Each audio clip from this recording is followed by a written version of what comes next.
Pasada,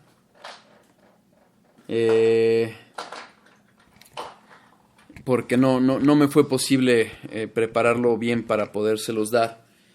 Y después de la pausa anterior en la que hicimos un breve paréntesis para hablar un poco de la adoración familiar, vamos a retomar el estudio del conocimiento de Dios, lo que es teología propia, conocimiento de Dios.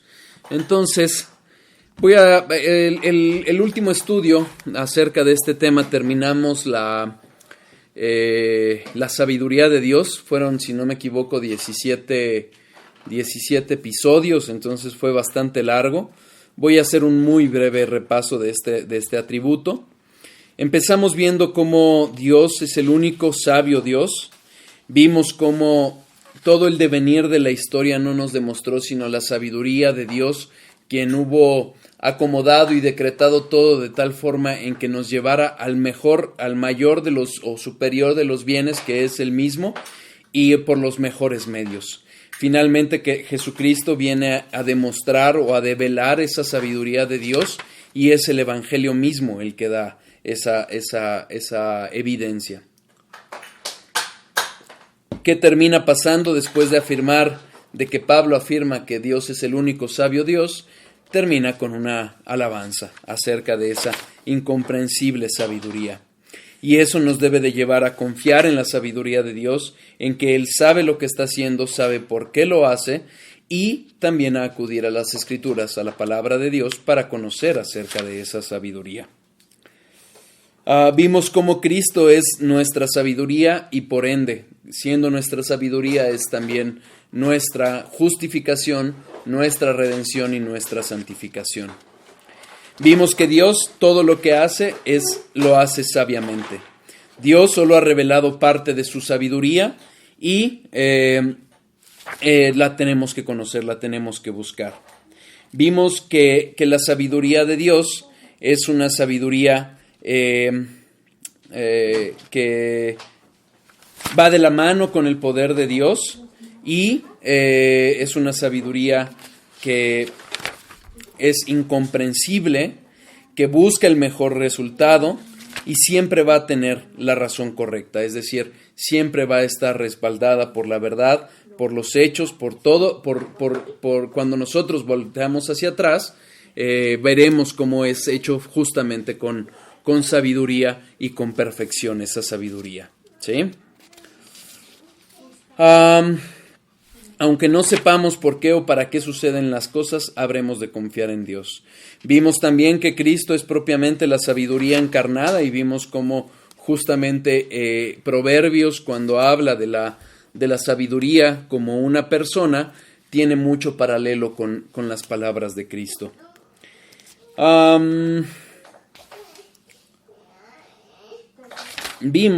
¿Qué más vimos? Vimos que la sabiduría, que Dios es el único sabio Dios, que es el originalmente sabio, único sabio Dios, el perfectamente único y sabio Dios, universalmente sabio Dios, perpetuamente, incomprensiblemente sabio Dios. Y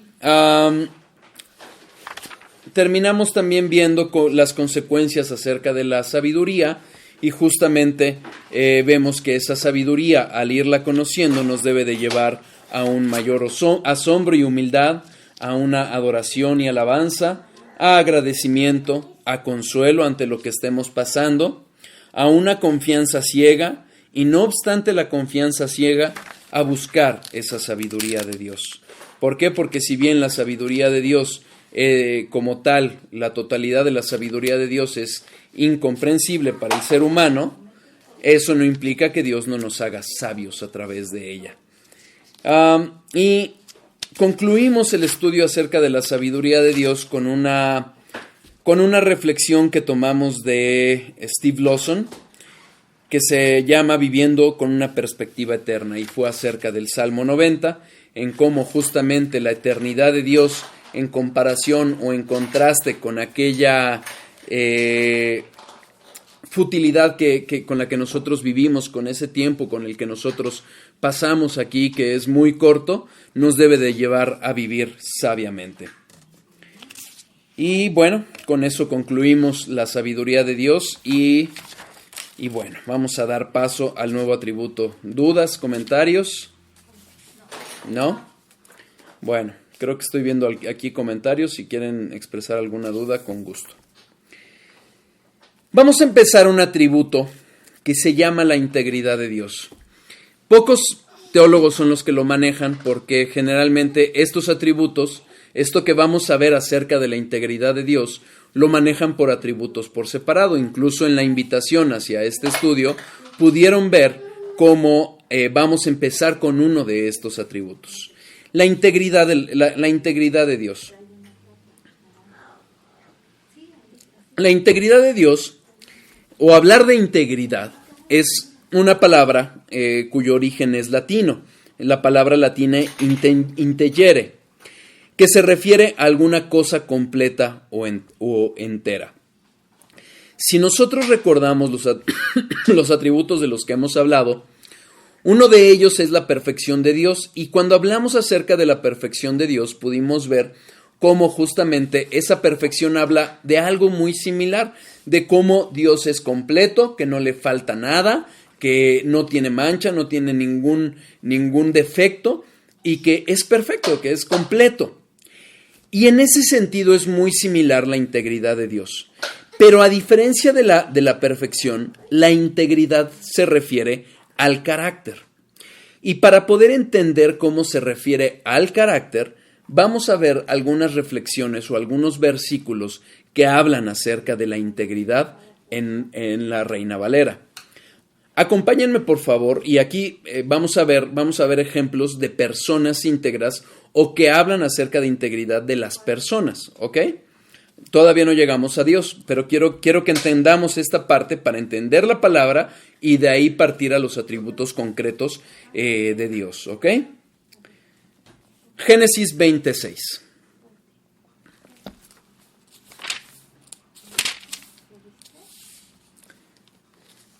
Como para aquellos que ya sea que asistan personalmente o virtualmente a la Iglesia Bautista Reformada de la Gracia y la Verdad, podrán recordar acerca de, ahora que estamos viendo Génesis, en Génesis 20, hablamos de Abraham y Abimelec. ¿Qué es lo que sucede? Abraham, en este proceso en el que es llevado, tratado por Dios y formado por Dios, habiendo sido escogido por Él para formar una nación, muestra uno de sus defectos, y uno de sus defectos fue que tuvo miedo de los reyes paganos y mintió acerca de su mujer. Dijo que era su hermana. Derivado de ello, Abimelec, el rey de ese lugar, codició a Sara, pensando que era hermana de Abraham. ¿Y qué es lo que hace Dios? Dios detiene a Abimelec y lo detiene en sueños. Pero fíjense cómo reconoce el carácter de Abimelec respecto a su consideración para con Sara. Versículo 6. Si quieren leemos desde el 1 para poder entender el tema. De allí partió Abraham a la tierra de Negev, y acampó entre Cades y Shur, y habitó como forastero de Gerar. Y dijo Abraham de Sara, su mujer, es mi hermana. Y Abimelec, rey de Gerar, envió y tomó a Sara. Pero Dios vino a Abimelec en sueños de noche y le dijo, he aquí, muerto eres a causa de la mujer que has tomado, la cual es casada con marido. Mas Abimelec no se había llegado a ella, y dijo, Señor, ¿matarás también al inocente? ¿No me dijo él, mi hermana es, y ella también dijo, es mi hermano? Con sencillez de mi corazón y con simpleza de mis manos he hecho esto. Y le dijo Dios en sueños, yo también sé que con integridad de tu corazón has hecho esto, y yo también te detuve de pecar contra mí, y así no te permití que la tocases. Si nosotros vamos entendiendo la palabra, sabemos que el ser humano, como cuando se acercó el joven rico a Jesucristo y le dijo, maestro bueno, Jesucristo le contesta, ¿por qué me llamas bueno si solo hay uno bueno que es Dios? El hombre no es bueno, el hombre es malo, es pecador, aborrecedor de Dios y no busca a Dios. Pero, dentro de todo, en la gracia común de Dios, hay personas que pueden ser calificadas como íntegras. Y este es el caso de Abimelech, un rey pagano que fue engañado por Abraham cuando le dijo que Sara era su hermana, y ella confirma esa versión. Y entonces la toma ella. Obviamente no alcanzó a tener relaciones con ella porque Dios la detuvo. Como él mismo lo dice en el versículo 6, yo también te detuve de pecar. Antes de que pecara, Dios la detuvo. Pero fíjense cómo responde Abimelech. Al inocente también vas a matar, porque él actuó con sencillez de corazón y con limpieza de manos. ¿Y qué es lo que le responde Dios? En efecto, tú actuaste con integridad. Es a ese carácter íntegro al que estamos refiriendo. Todavía no adentro mucho a esta palabra. Vamos a otro pasaje, Primera de Reyes 9:4. Primera de Reyes 9:4.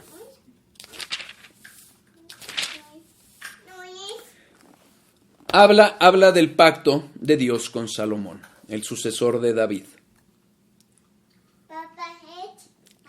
Ajá, exacto, David, el que mató al gigante. Muy bien, Ando. Vamos a leer desde el 1. Cuando Salomón hubo acabado la obra de la casa de Jehová y la casa real y todo lo que Salomón quiso hacer, Jehová apareció a Salomón la segunda vez, como le había aparecido en Gabaón, y le dijo Jehová, yo he oído tu oración y tu ruego que has hecho en mi presencia. Yo he santificado esta casa que tú has edificado para poner mi nombre en ella para siempre, y en ella estarán mis ojos y mi corazón todos los días. Y si tú anduvieres delante de mí como anduvo David tu padre, en integridad de corazón y en equidad, haciendo todas las cosas que yo te he mandado, y guardado mis estatutos y mis decretos, yo afirmaré el trono de tu reino sobre Israel para siempre, como hablé a David tu padre, diciendo, no faltará varón de tu descendencia en el trono de Israel. ¿Qué es lo que demanda Dios de Salomón y de la descendencia de David en el sentido de para continuar exacto en el trono de Israel? Integridad de corazón. Esa sencillez y esa integridad, esa perfección de parte del hombre para obedecer todos los mandamientos de Dios. Fíjense en un detalle, habla como anduvo David tu padre. Sin duda sabemos que David falló, pero él cuando falló, cuando él falló, ¿qué hizo? Se arrepintió. Y para adelante, para todos los reyes, ¿qué terminó siendo? ¿Qué decía Dios a todos los reyes? Tú hiciste buenas cosas, pero no eres como mi siervo David, que es conforme al corazón de Dios. Entonces aquí vemos otro aspecto u otra característica que habla de la integridad del corazón. Salmo 101:2. Salmo 101:2.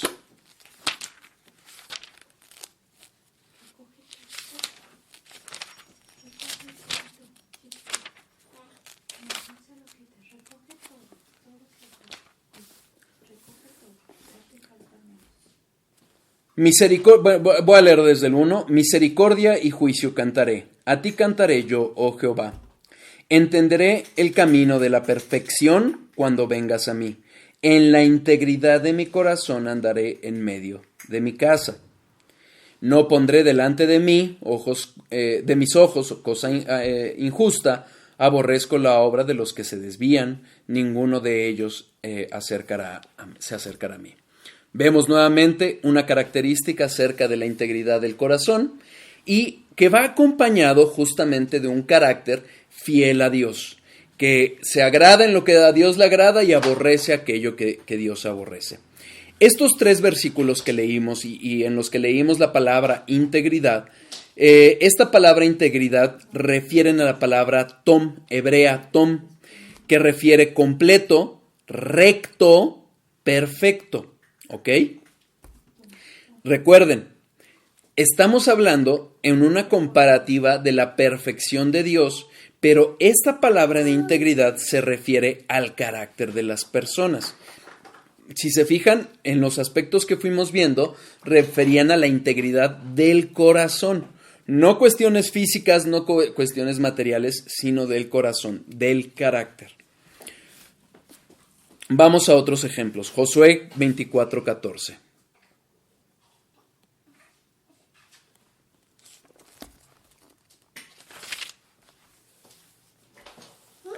Ahora pues, temed a Jehová y servidle con integridad y en verdad y equidad entre vosotros los entre vosotros los dioses a los cuales sirvieron vuestros padres al otro lado del río y en Egipto, y servid a Jehová.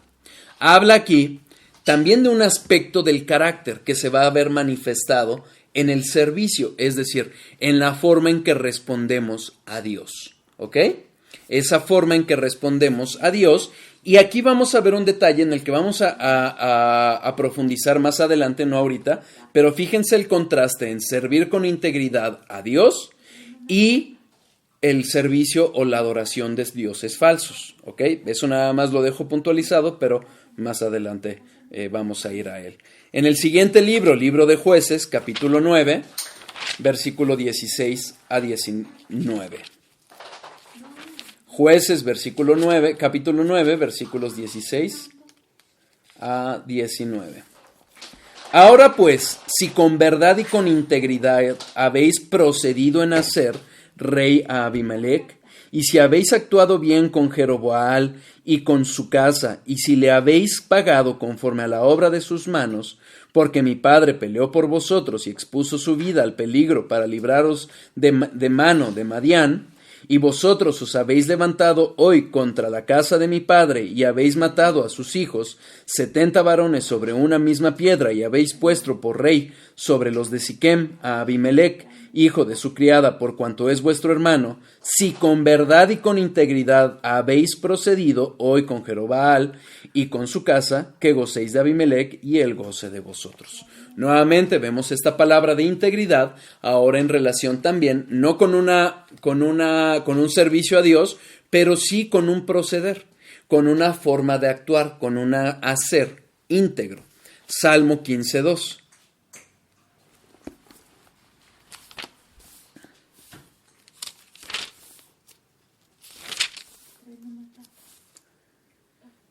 El que anda en integridad y hace justicia y habla verdad en su corazón. ¿A quién se refiere?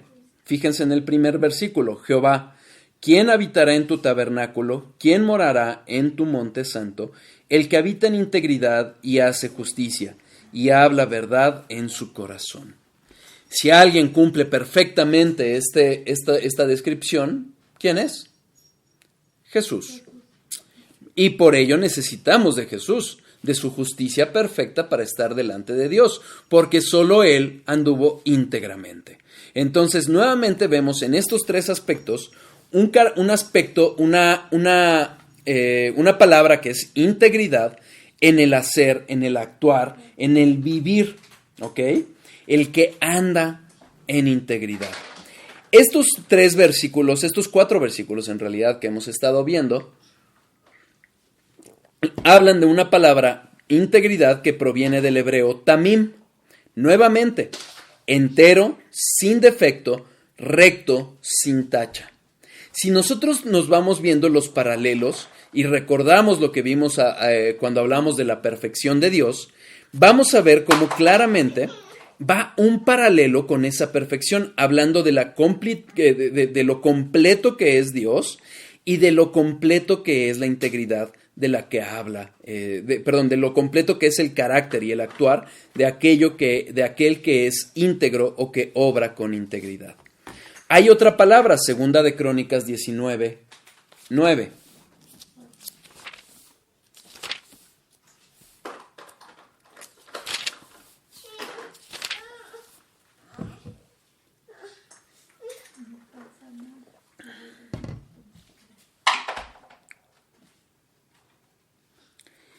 Y les mandó, vamos a leer desde el 8. Puso también Josafat en Jerusalén algunos de los levitas y sacerdotes y de los padres de familias de Israel para el juicio de Jehová y para las causas. Y volvieron a Jerusalén, y les mandó diciendo, procederéis asimismo con temor de Jehová, con verdad y con corazón íntegro. Esta palabra es del hebreo shalem, que habla nuevamente completo, entero, exacto, íntegro. Job nos da otra forma de hablar de esta completud. Vamos a Job, capítulo 2.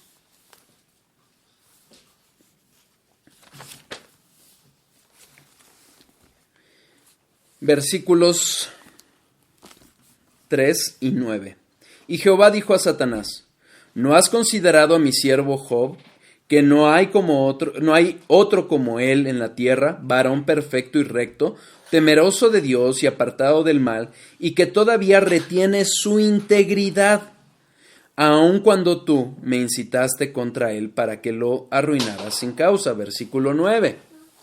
Entonces le dijo su mujer, ¿aún retienes tu integridad? Maldice a Dios y muérete. Nuevamente vemos esta palabra de integridad, pero ¿a qué se refiere? Ciertamente no se refería a que Job estaba entero.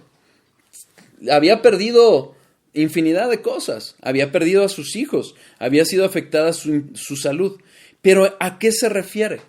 A una integridad en su carácter. Job no pecó. Aquí la integridad deviene de la palabra tumá, que es inocencia, integridad. Hay otro aspecto en el Nuevo Testamento que se habla también de integridad, y es una relación con la doctrina. Acompáñenme a Tito 2, por favor.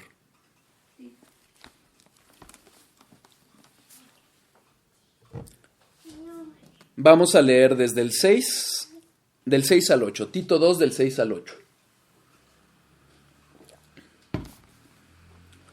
Exhorta asimismo a los jóvenes a que sean prudentes, presentándote tú en todo como ejemplo de buenas obras, en la enseñanza mostrando integridad, seriedad, palabra sana e irreprochable, de modo que el adversario se avergüence y no tenga nada malo que decir de vosotros.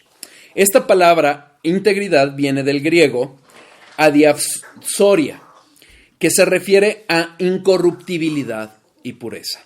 Ok. ¿Qué pasa con todo esto? Cuando hablamos de la integridad de Dios, hablamos de un aspecto que sí habla de una perfección, pero no en el mismo aspecto cuando hablamos de la perfección de Dios, sino una perfección de Dios en su carácter. Y repasemos lo que dicen las palabras, los significados: completo, recto, perfecto, entero, sin defecto, sin tacha, exacto, íntegro, incorruptible, puro. Todo eso es lo que referimos a Dios. En la palabra no vamos a ver, en la Biblia no vamos a ver esta palabra de integridad referida en concreto a Dios. Pero ¿cómo lo podemos ver? Hablamos de que Dios es íntegro en su carácter en tres aspectos diferentes que nos muestran su carácter. Y eso es a lo que se refiere la integridad de Dios. Y vamos a ver entonces tres, si lo queremos ver, subatributos o atributos que podemos diferenciar para comprenderlos mejor, pero que hablan de esta integridad en el carácter de Dios. ¿Cómo lo vemos en Dios? En Dios lo vemos cuando hablamos de Dios verdadero, de Dios veraz y de Dios fiel. Ya vamos a entrar a la fidelidad de Dios. Entonces, es en estos aspectos en los que nos vamos a detener. Vamos a hablar de la integridad de Dios como Dios genuino o verdadero, como Dios veraz y como Dios fiel o la fidelidad de Dios. ¿Queda claro? Esto fue la introducción a estos atributos. Vamos ahora a empezar con Dios, genuino o verdadero. Es una parte de la integridad de Dios, de este aspecto de la integridad de Dios, pero que va a estar reflejado en estos aspectos, ¿ok? Dios genuino o verdadero. Cuando hablamos de Dios como Dios verdadero, es un Dios o es un atributo que se refiere a que Dios es real. Esto es, que Dios no es inventado, no es fabricado, ni es una imitación. Más adelante vamos a ver un poquito más acerca de por qué estamos hablando de estos aspectos de Dios como verdad en el sentido de real, no fabricado, no inventado, ni imitación de Dios. ¿Ok? Ahorita vamos a ello. Pero por lo pronto quedémonos con esta primera idea de Dios verdadero o de Dios genuino como el Dios real. Dios verdadero. Varias partes en la palabra de Dios refieren a este carácter de Dios como el único Dios verdadero, y la palabra hebrea que se usa en el Antiguo Testamento es emet o emeth. Vamos a Jeremías 10:10, por favor.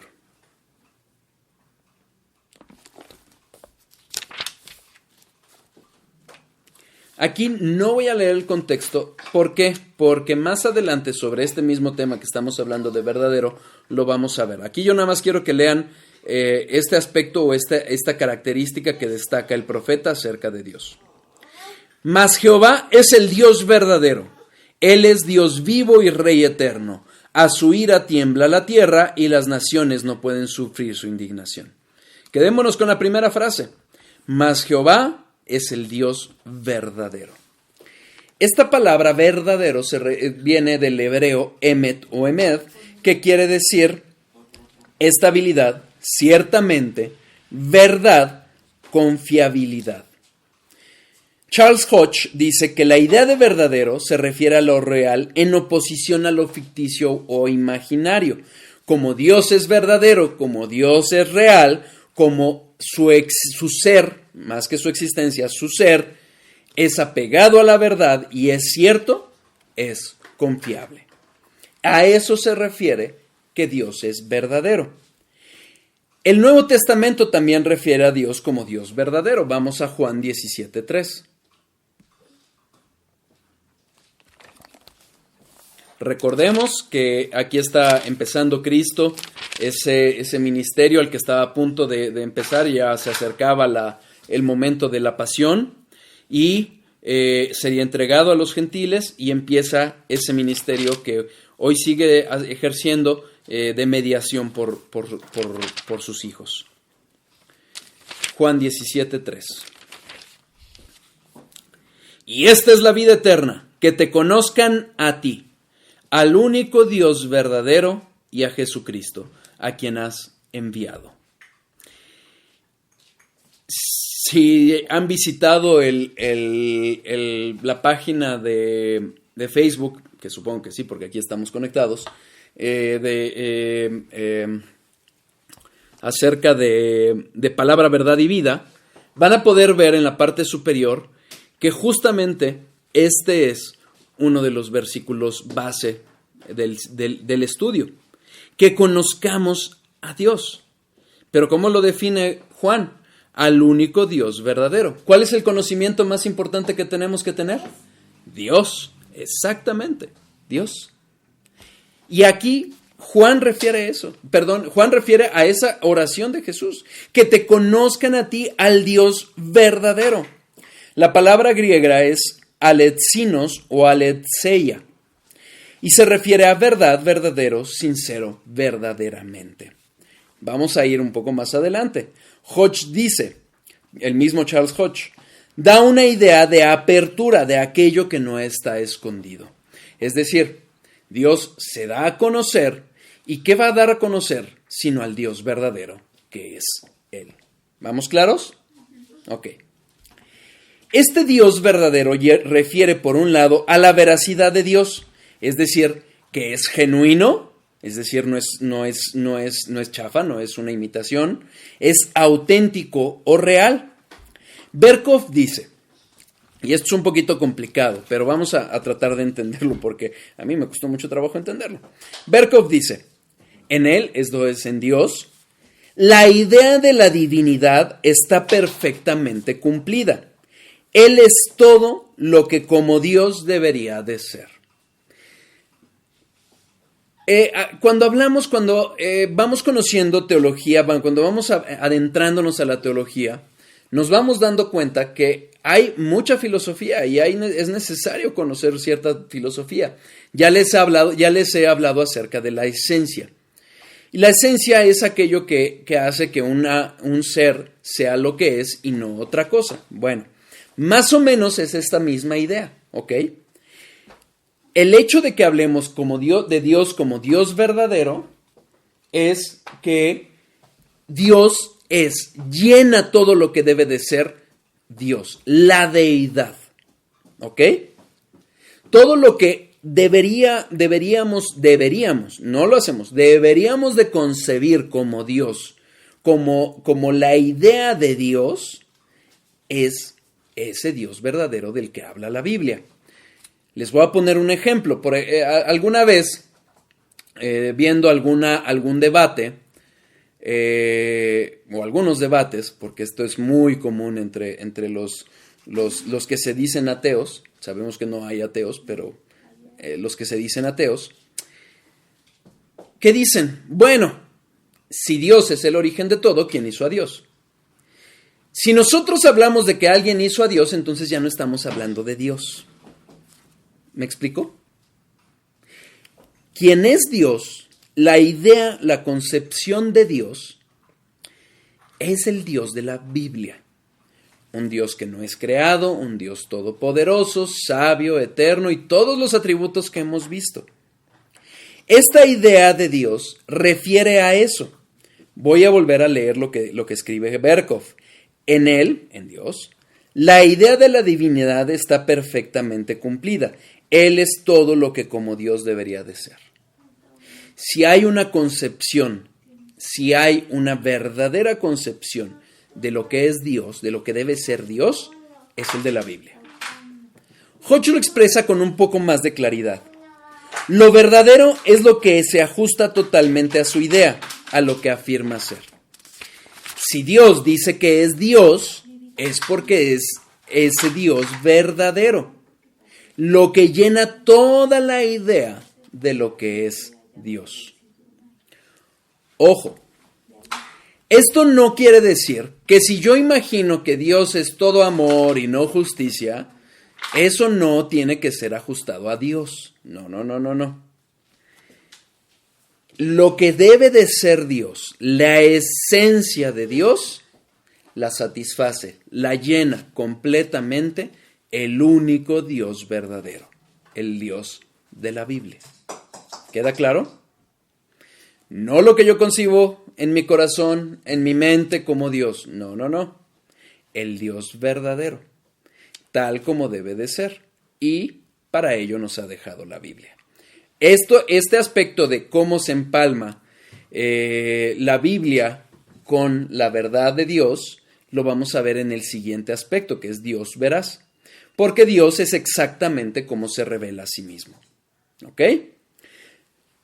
Aquí ya hago un asterisco, un paréntesis de una vez. Sí, Dios es como se revela a sí mismo. Pero ojo, recordemos que hay antropomorfismos. La Biblia enseña que Dios que Dios nos cubre con sus alas, pero eso no implica que tenga alas. ¿Sí? Recordemos cuando hablábamos acerca de los antropomorfismos a lo largo de los estudios que hemos hecho. Dios es el único Dios verdadero, como lo menciona Jesús respecto a, en Juan 17:3. Vamos de nuevo ahí, por favor. Juan 17:3.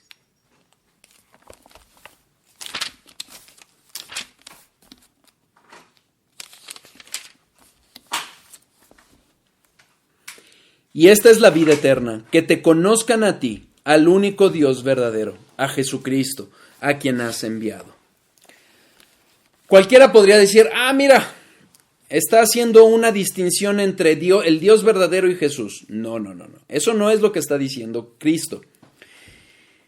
Cristo ya había afirmado que Él, Cristo y el Padre son uno. Juan, ahí dentro del mismo Juan 14, 8 y 9. Felipe le dijo, Señor, muéstranos al Padre y nos basta. Jesús le dijo, ¿tanto tiempo hace que estoy con vosotros y no me has conocido, Felipe? Fíjense, ¿no me has conocido? El que me ha visto a mí, ha visto al Padre. ¿Cómo puedes dices tú, muéstranos al Padre? ¿Por qué quien ha visto a Cristo ha visto al Padre? Por lo mismo que él dice. en este mismo versículo. ¿No me has conocido? Quien conoce a Cristo conoce al Padre. Fíjense, en el mismo Juan, capítulo 10, versículo 30. Yo y el Padre uno somos. Entonces, ¿qué es lo que está refiriendo Cristo aquí en Juan 17, 3? Esta es la vida eterna, que te conozcan a ti, al único Dios verdadero, el único Dios verdadero, y a Jesucristo, a quien has enviado. Al hablar de y a Jesucristo, está hablando justamente de la encarnación de la segunda persona de la Trinidad. Pero, ¿por qué se refiere entonces al único Dios verdadero? Nuevamente vemos ese contraste entre el único Dios verdadero y ¿quiénes? Los dioses falsos. Dios es Dios verdadero y vivo, como lo dice Jeremías 10:10.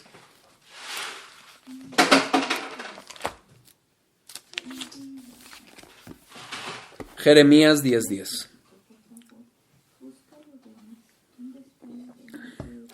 Mas Jehová es el Dios verdadero. Él es Dios vivo y Rey eterno. A su ira tiembla la tierra y las naciones no pueden sufrir su indignación. Fíjense, Primera de Tesalonicenses 1:9.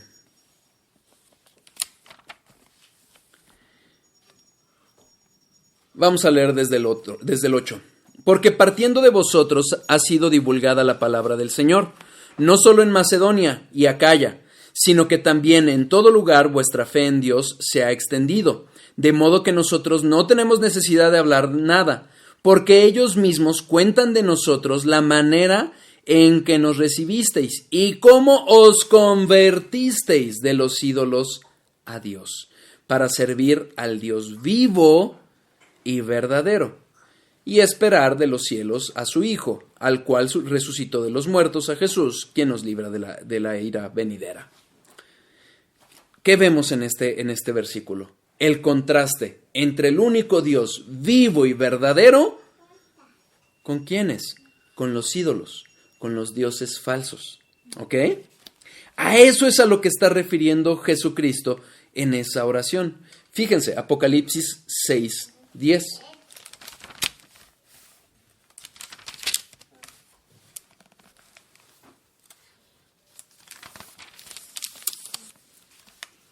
Y clamaban a gran voz diciendo: ¿Hasta cuándo, Señor, santo y verdadero, no juzgas y vengas nuestra sangre en los que moran en la tierra? Nuevamente vemos ese carácter del Dios verdadero. Sin duda es Dios verdadero el Dios real. Fíjense, ¿a qué nos referimos con real? Con un Dios que es.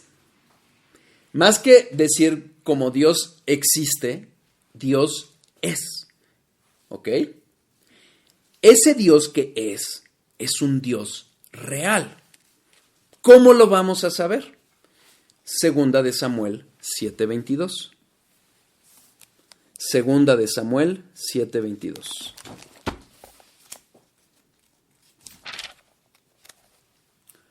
Un hermano, entre paréntesis, como nota cultural, un hermano de Colombia, me comentaba que en realidad originalmente Primera de Samuel, Segunda de Samuel, Primera de Reyes y Segunda de Reyes deberían de ser Primera, Segunda, Tercera y Cuarta de Reyes. Pero bueno, nada más nota cultural. Segunda de Samuel 7:22.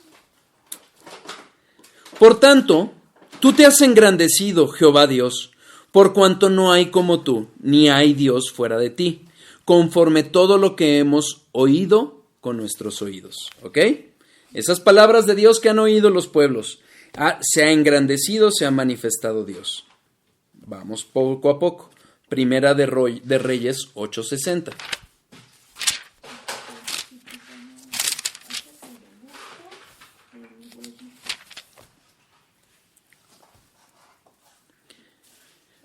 Desde el 59. Y estas mis palabras con que he orado delante de Jehová estén cerca de Jehová nuestro Dios de día y de noche, para que Él proteja la causa de su siervo y de su pueblo Israel, cada cosa en su tiempo, a fin de que todos los pueblos de la tierra sepan que Jehová es Dios y que no hay otro. Isaías 46:9.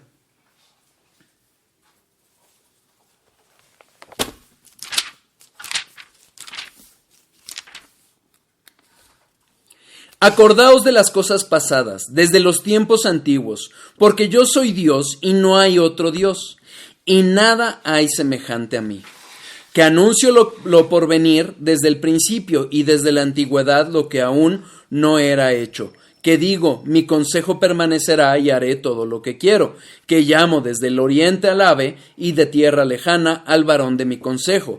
Yo hablé y lo haré venir, lo he pensado y también lo haré. ¿Qué es lo que estamos viendo a lo largo de estos versículos? Que Dios se manifiesta como un Dios único. No es que hayan muchos dioses, no. El único Dios vivo y verdadero es Jehová. Pero ¿cómo vemos esa realidad de su ser? Pues cuando vemos sus palabras, sus obras, su providencia.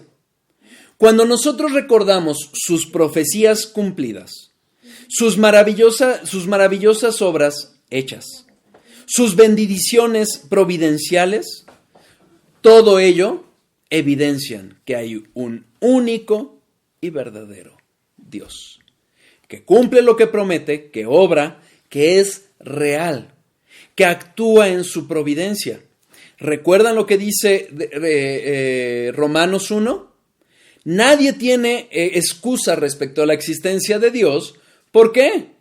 Porque su poder y su divinidad, su divinidad, son manifiestas con la sola creación. Dios es real y tan real que está manifestado en su palabra, en sus obras, en su providencia. Todo ello nos testifica acerca de que solo hay un único y verdadero Dios.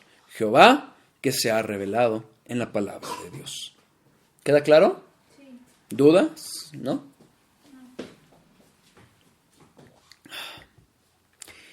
Ahora, vemos muy de la mano el aspecto de que Dios es el Dios vivo y verdadero. Este aspecto que va de la mano, justamente va muy de la mano con el Dios real. El único Dios, vivo y verdadero, porque está contrastado con los ídolos. Los ídolos no tienen vida. Los ídolos son hechos por el hombre. Jeremías, recuerdan que les decía que íbamos a ver este contraste. Jeremías nos da esta pauta para entender este contraste. Vamos a leer Jeremías 10, del 3 al 16. Jeremías 3, del 10 al 16.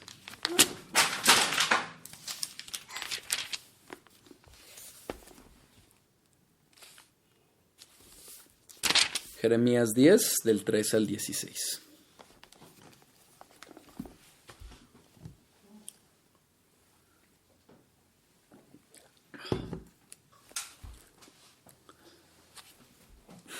Porque las costumbres de los pueblos son vanidad, porque el leño del bosque cortaron, obra de manos de artífice con buril. Con plata y oro lo adornan, con clavos y martillo lo afirman, para que no se mueva. Derechos están como palmera, y no hablan, son llevados porque no pueden andar. No tengáis temor de ellos, porque ni pueden hacer mal, ni para hacer bien tienen poder. No hay semejante a ti, oh Jehová, grande eres tú, y grande tu nombre en poderío. ¿Quién no te temerá, oh Rey de las naciones? Porque a ti es debido el temor, porque entre todos los sabios de las naciones y en todos los reinos no hay semejante a ti. Todos se infatuarán y entontecerán. Enseñanza de vanidades es el leño. Traerá la plata batida de Tarsis y oro de Ufaz, obra del artífice y de manos del fundidor. Los vestirán de azul y de púrpura. Obra de peritos es todo. Mas Jehová es el Dios verdadero. Él es Dios vivo y Rey eterno. A su ira tiembla la tierra y las naciones no pueden sufrir su indignación. Les diréis así: los dioses que no hicieron los cielos ni la tierra, desaparezcan de la tierra y de debajo de los cielos. El que hizo la tierra con su poder, el que puso en orden el mundo con su saber y extendió los cielos con su sabiduría, A su voz se produce muchedumbre de aguas en el cielo, y hace subir las nubes de lo postrero de la tierra. Hace los relámpagos con la lluvia, y saca el viento de sus depósitos. Todo hombre se embrutece y le falta ciencia. Se avergüenza de su ídolo todo fundidor, porque mentirosa es su obra de fundición, y no hay espíritu en ella. Vanidad son, obra vana. Al tiempo de su castigo perecerán. No es así la porción de Jacob, porque él es el hacedor de todo, e Israel es la vara de su heredad. Jehová de los ejércitos es su nombre.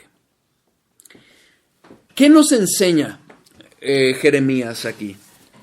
Nos enseña justamente este aspecto de hablar del Dios verdadero como el único Dios real, auténtico, genuino, que lo contrastamos con los ídolos que adoran los impíos, que son vanidad, como dice los versículos 3, 8 y 15, porque las costumbres de los pueblos son vanidad, porque el leño del bosque cortaron, obra de manos de artífice con buril. 5, versículo 5, derechos están como palmera. ¿Sí es este? No, 8. Todos se infatúan y entontecen, enseñan de vanidades, enseñanza de vanidades es el leño. Versículo 15. Vanidad son, obra vana, al tiempo de su castigo perecerán. Son vanidad, son creaciones del hombre, son cosas que no valen. Esos son los ídolos que adoran los pueblos. ¿Qué más nos dice Jeremías acerca de ellos? Son nada más que cosas hechas por hombres. Son hechuras de hombres, son creaciones del hombre. Mientras el Dios verdadero nos crea, el hombre crea ídolos. Fíjense, versículos 3, 4, 8 y 9. Porque leño del bosque cortaron, obra de manos de artífice con buril. Con plata y oro lo adornan, con clavos y martillo lo afirman para que no se mueva. Versículos 8 y 9. Todos se infatúan y entontecerán, enseñanza de vanidades es el leño. Traerán plata batida de Tarsis y oro de Ufas, obra del artífice y de manos de fundidor. Los vestirán de azul y de púrpura, obra de peritos es todo. Solo son creaciones, son obras de hombres. Dios reprende a su pueblo porque lo lleva, le muestra el absurdo que hay en ir, cortar un leño, usar leño para cocinar comida y por otro lado hacer de ese mismo leño un ídolo, un dios. Y esos son lo que son los ídolos, creaciones de hombre, no tienen vida, versículo 4. Con clavos y martillo lo afirman para que no se mueva. ¿Por qué? Porque no tiene vida que necesita estar sostenido. No, tan es así que lo tienen que llevar para que ande. ¿Cómo cargan poblaciones enteras a sus llamados patronos por las calles? Los llevan por las calles. ¿Por qué? Porque no pueden andar. No hablan y no se mueven, versículo 5. Derechos están como palmera y no hablan. Son llevados porque no pueden andar. Esos son los ídolos. No tienen poder, es decir, no tienen capacidad de hacer bien o mal. ¿Por qué? Porque nada son. Son hechura de hombre, versículo 5 nuevamente. Porque no tengáis temor de ellos, porque ni pueden hablar, hacer mal, ni para hacer bien tienen poder. Tristemente, muchas veces me he topado con gente a la que se le predica el evangelio y tienen temor de esos santos, de esas vírgenes que tienen en sus lugares. No toques esto, chiquito, por favor. Tienen temor. ¿Por qué? Porque dicen algo les van a hacer, se van a enojar, lo que sea. Pero fíjense lo que dice Dios. No tengan temor de ellas, porque ni pueden hacer mal, ni para hacer bien tienen poder. Son hechuras de hombre. Son mentiras. no tienen espíritu en ellas. Versículo 14. Todo hombre se embrutece y le falta ciencia, se avergüenza de su ídolo, todo fundidor, porque mentirosa es su obra de fundición y no hay espíritu en ella. Son mentira, son engaño, no son espirituales. Déjenme ver, porque creo que iba a ser... Ok. Son mentira. No hay espíritu en ellas. Aquí está claro en la palabra. No son espirituales. Son obras vanas. Versículo 11. Les diréis así: los dioses que no hicieron los cielos ni la tierra desaparezcan de la tierra y de debajo de los cielos. Versículo 15. Vanidad son, obra vana. Al tiempo de su castigo perecerán. Entonces, son vanas. No sirven, no hacen nada, no tienen poder, no tienen espíritu. Esos son los ídolos. Y por eso Jeremías hace el contraste con los versículos, con las características de Dios. Fíjense, hay un claro contraste. Salmo 115. Salmo 115.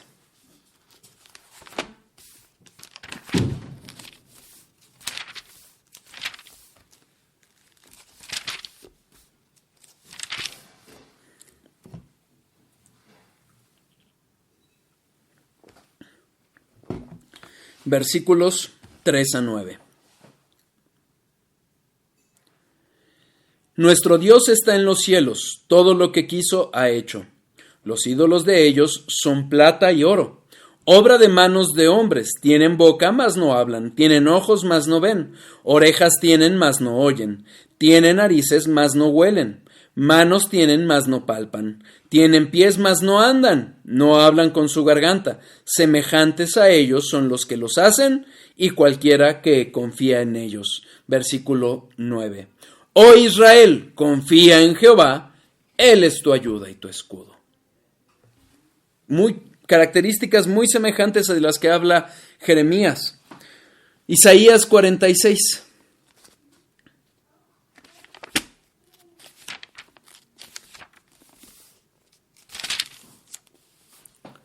Versículos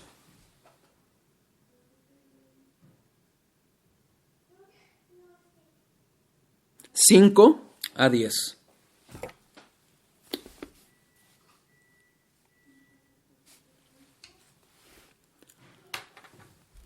¿A quién me asemejáis y me igualáis y me comparáis para que seamos semejantes? Sacan oro de la bolsa y pesan plata con balanzas, alquilan un platero para hacer un dios de ello, se postran y adoran. Se lo echan sobre el hombro, lo llevan, lo colocan en su lugar. Allí se está y no se mueve de su sitio. Le gritan y tampoco responde, ni libra de la tribulación. Acordaos de esto y tened vergüenza. Volved en vosotros prevaricadores. Acordaos de las cosas pasadas desde los tiempos antiguos, porque yo soy Dios y no hay otro Dios, y nada hay semejante a mí. Que anuncio lo porvenir desde el principio y desde la antigüedad lo que aún no era hecho. Que digo, mi consejo permanecerá y haré todo lo que quiero. Que llamo desde el oriente al ave y de la tierra lejana al varón de mi consejo. Yo hablé y lo haré venir, lo he pensado y también lo haré. Duro pero real contraste. Dios, el Dios verdadero, es muy diferente de los ídolos de las personas, de los pueblos. Tienen ojos, no ven, tienen oídos, no hablan, los fijan, los hacen los hombres, no tienen poder, no tienen espíritu. Si Dios lo permite, el próximo estudio vamos a ver con más detalle ahora el contraste con el Dios verdadero. ¿Sí? Bueno, cualquier duda, cualquier comentario, no sé si me escribieron, solo veo los saludos de Ricardo. Hola Ricardo, Ricardo y Coco. Supongo que no hubo dudas. Ahorita generalmente hay veces que no por alguna razón que no entiendo, no puedo ver todos los comentarios, pero si las hay, procuraré responderlas en el siguiente estudio. Ojalá que pueda ser la siguiente semana. Estoy muy cargado de trabajo, pero bueno, voy a parar las grabaciones.